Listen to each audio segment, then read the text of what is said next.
खबर शामिल करते हैं शुजात अली जाफरी क्राइम रिपोर्टर की सियालकोट डस्का से।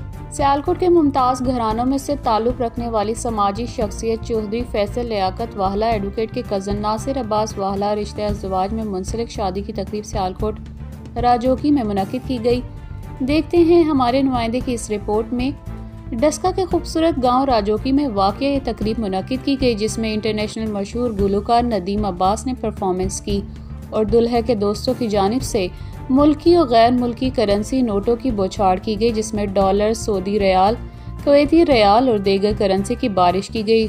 जी हां, आपको बता दें कि ये ख़ानदान अपने बेहतरीन तकरीबात की वजह से पूरे सियालकोट में पहचाना जाता है।